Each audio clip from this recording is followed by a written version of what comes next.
Hello people, I'm Tommy, and sorry, I've got a mild case of it's hard being better than everyone else. Congratulations, you just beat a game. And for a decent number of people, once those credits roll, the game gets put back on the shelf.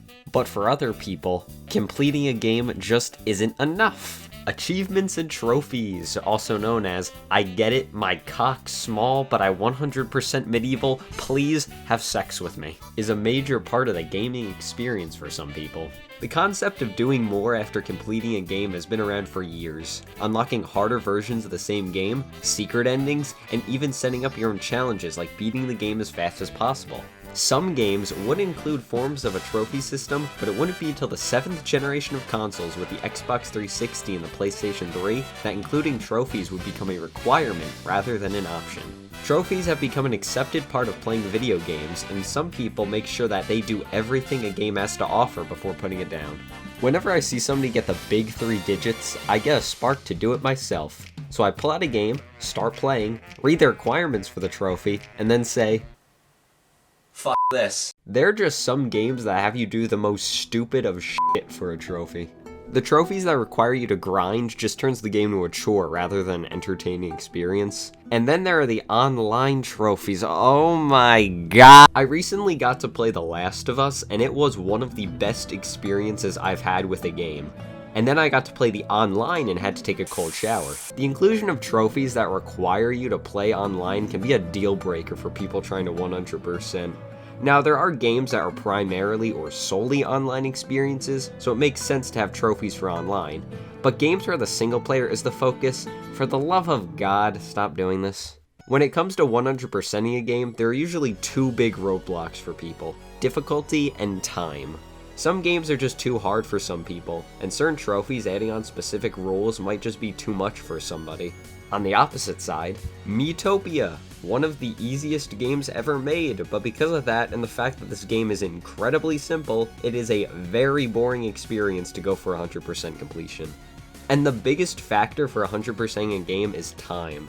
RPGs, for example, already take tens of hours to beat, and then slapping on trophies that make the player play the game for a second time for a single trophy can be quite bothersome.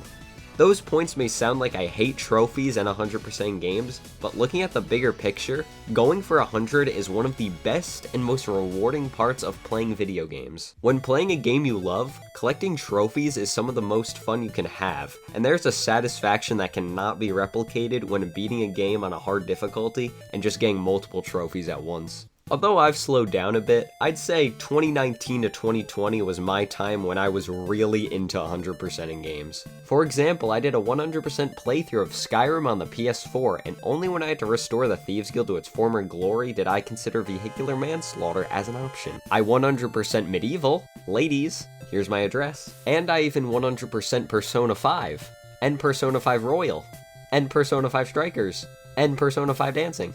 Collecting trophies can be really enjoyable, and it's great that PlayStation and Xbox made them a requirement, giving people who love to play everything a game can offer and rewarding them for it. Oh, and Nintendo!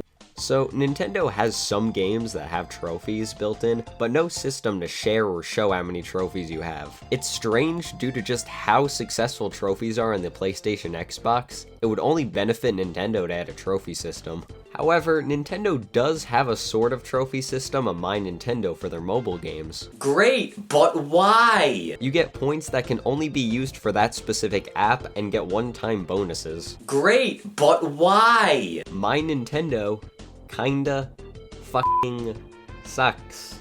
It's been almost 14 years since the addition of trophy collecting on most consoles. It's only done good for the industry. Sure, some developers might put in trophies that may go too far, but some of the most rewarding and exciting moments in gaming come from getting that really hard trophy or flat out 100%ing a game. You know, talking about my accomplishments has really got my superiority complex in overdrive. I got it.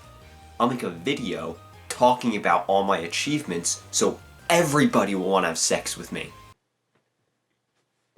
Hello, my name is Thomas Gowers III, and this is a message for all boyfriend-free girls.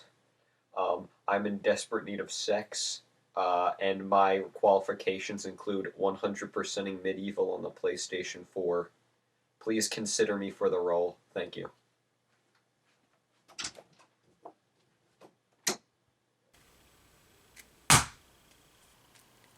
I'll take that as a maybe.